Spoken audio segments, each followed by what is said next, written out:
Mayor Fawcett, thank you so much for sitting down with me. You, as the mayor of Brandon, Manitoba, the second largest municipality in Manitoba.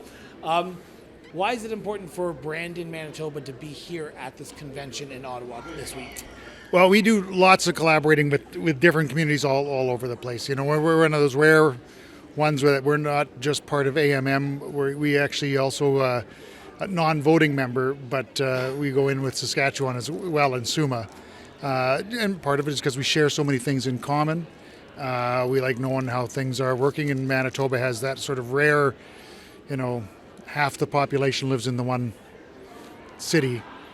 So having discussions with the Prince Alberts, the Reginas, the Saskatoons, similar to us, it's better. What are the common themes that you're hearing from those other mayors, other councillors from Regina, Saskatoon, Winnipeg, that you can talk about here at FCM that you can't do in Winnipeg? Because there might be some people who say, well, why does Brandon need to be at FCM? Because you're kind of hitting above your weight already. Yeah, no, we and that being said, Mayor Gillingham and his council in Winnipeg are awesome, and we do lots of work with them, as well as all the mayors of Manitoba, which are a great collection. But, you know, a lot of groups want to know about taxation. Brandon has had a higher tax increase the last few years, and there is a lot of communities kind of that know full well that they need to do similar things. And so how are you doing it? How are you articulating it, based on what?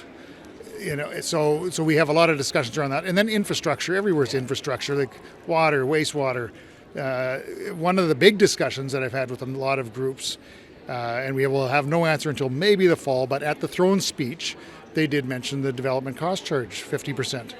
Now, we have had development cost charges for a number of years, and very clearly where those development cost charges go, and it's all into infrastructure, new infrastructure. So I'm happy if the federal government can do that, but other communities they don't have them in place.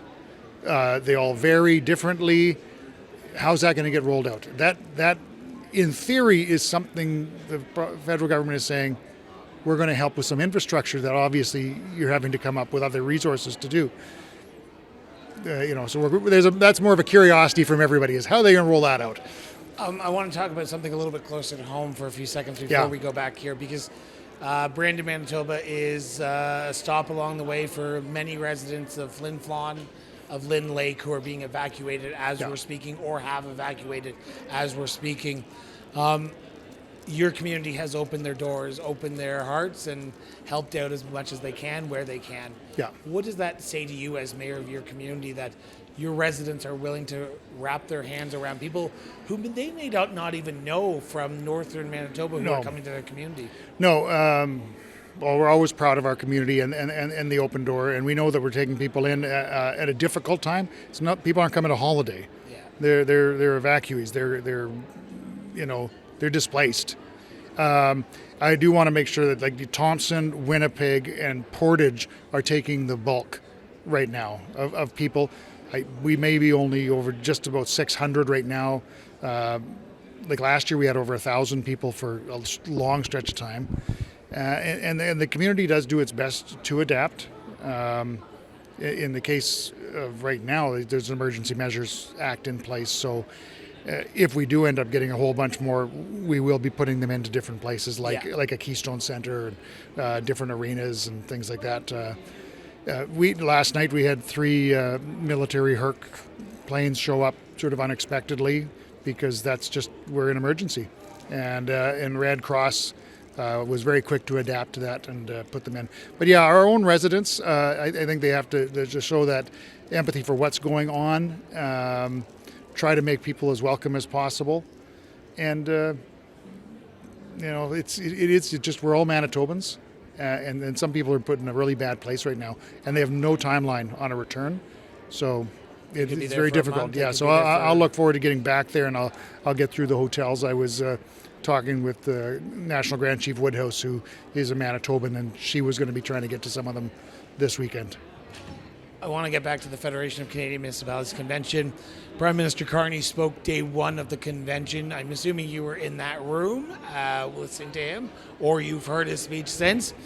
Are you optimistic about that new relationship that he talked about between municipalities and the federal government? Because he kind of alluded to wanting to create a new partnership between the two levels of government, where they would be working collaboratively a little bit more on housing, on bail reform, on resource development. Yeah. So now we were doing that a fair bit, and some people were criticizing us for that.